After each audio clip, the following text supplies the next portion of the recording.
Hello, my beautiful students. Welcome back to English Fluency, the podcast, the cozy home where we turn your English dreams into real world confidence. I am Maya, and I am so incredibly happy to spend this time with you today.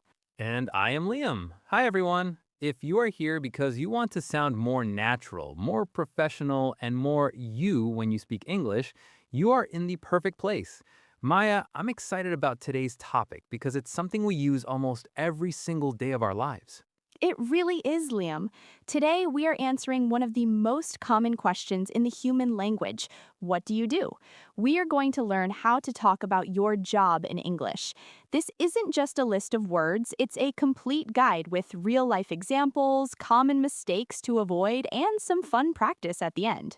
This is so important. Whether you are at a party, a networking event, or a big job interview, describing your work is how you connect with people. But wait, before we start, we have a small heart to heart request.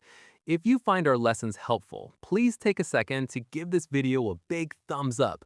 It helps our beautiful students community grow all over the world. And don't forget to hit that subscribe button for English Fluency, the podcast. Thank you so much for the support. It truly means the world to us. Now, Liam, let's imagine you just met someone at a coffee shop. How do they usually ask about your work? Well, the most common way is very simple. They just ask, "What do you do?" Exactly. It's short, it's sweet, and it's very natural. Sometimes students ask me, Maya, can I say, what is your job?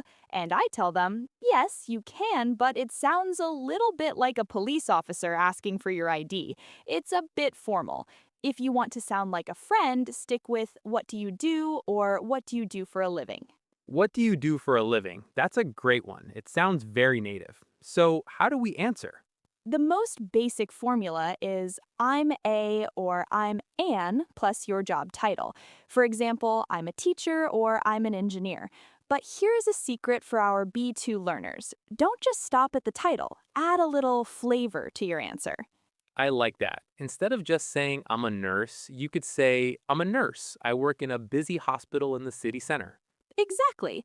Or I'm a graphic designer. I create visual identities for new brands. It makes the conversation feel alive. It gives the other person something to ask about. Now, Liam, we have to talk about the people who are not in an office right now. What if you don't have a job today? That is a great question. You can say I'm between jobs right now, which is a very polite and professional way to say you are looking for something new. Or if you're a student, simply say I'm a student, I'm studying economics at university. Perfect. Now let's talk about where you work. There are three prepositions that confuse everyone: at, for, and in. Oh, the preposition monsters. Let's break them down. Use in for the industry or a general place. I work in an office or I work in the fashion industry. Use at for a specific location or name. I work at the main library. Use for when naming the company or the boss. I work for Google or I work for a small family business. And these days, many of us work from our pajamas, right? You can say, I work from home or I work remotely. It's the new normal. It really is. Now let's move into the meat of the conversation. When you want to describe your daily tasks, use the word responsibilities. This is a big word, but it's very useful.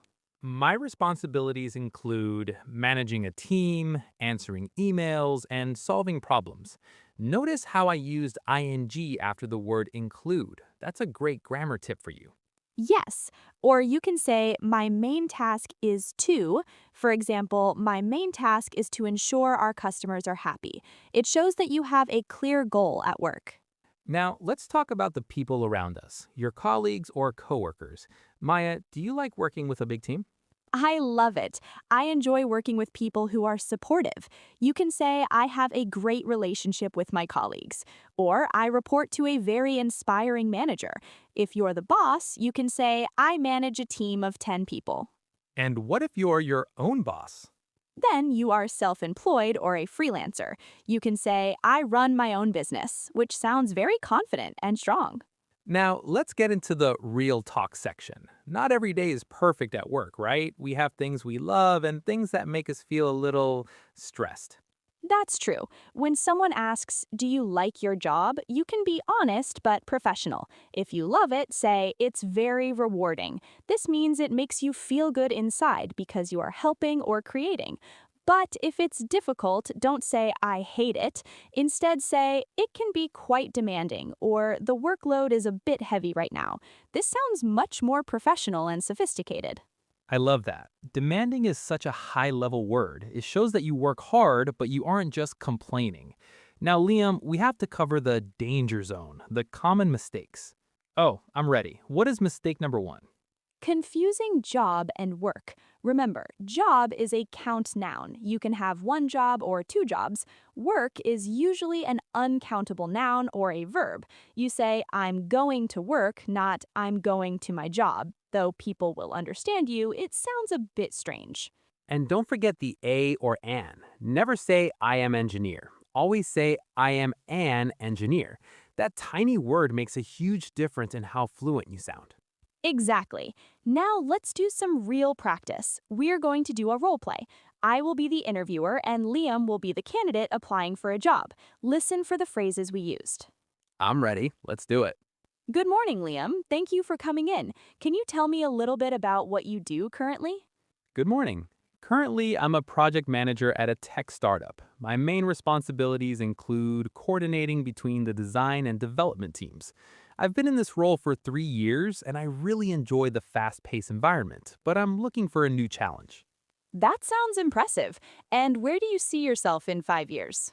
In 5 years, I hope to be leading a larger department. I'm very passionate about professional development, so I'm currently taking a course to improve my leadership skills. Excellent. End of role play. See, students, Liam was clear, he used specific titles, and he talked about his responsibilities and challenges. It's all about the preparation. If you practice these sentences in front of the mirror, your brain won't freeze when the moment comes. That is the best advice, Liam. Practice makes the voice feel at home in English. Now, we have a question for all of you watching. What do you do for a living? And more importantly, what is one thing you love about your job? Tell us in the comments. We love reading about your lives. Whether you're a doctor in Brazil, a student in India, or a chef in France, we want to hear your English. Thank you so much for joining us for this long, deep dive lesson. You are doing amazing work. Every word you learn is a seed that will grow into a big tree of fluency. Keep practicing, stay positive, and remember, your voice is your power. I am Maya. And I am Liam. Goodbye. Take care.